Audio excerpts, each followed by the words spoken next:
let's talk a little bit about acoustics, and we're going to start out by talking about what constitutes bad acoustics in a space. And before we do that, I think it's important to identify some of the acoustic parameters that define a space, because we always think about the most obvious is like how loud, or in this day and age, and sometimes more prevalent, is how quiet is a space, and that impacts the environment. The classic that is happening at the moment with background noise is the transition of private offices away from the facade, where you have environmental noise from traffic and so forth coming into the building, and you've got a lot of solar gains, you've got a lot of HVAC activity happening at the perimeter, and we have a lot of interior offices.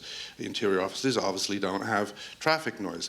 They don't have much requirement for HVAC. They're extremely quiet. So background noise is detrimental to a space if it's too loud, but it's also detrimental if it's very quiet. So that's the first parameter. The second is what type of surface finishes do we provide in the space?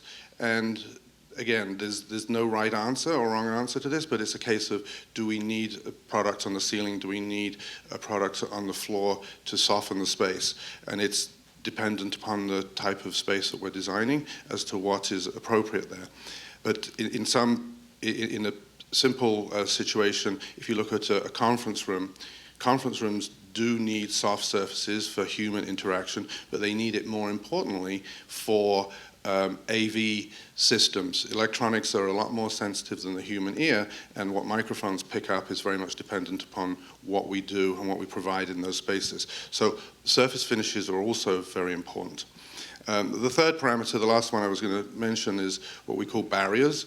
It's a question of walls and doors. So we've got a lot of open plan spaces, and one thing that we try and do in modern offices is give people private spaces where they can go and have that phone call.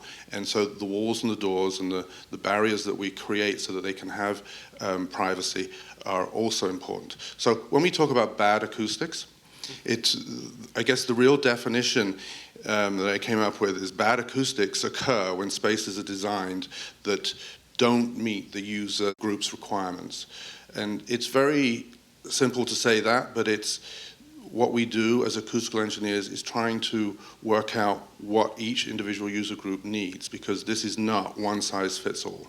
This is not a black and white science subject. It's about delving into specific requirements and responding to that.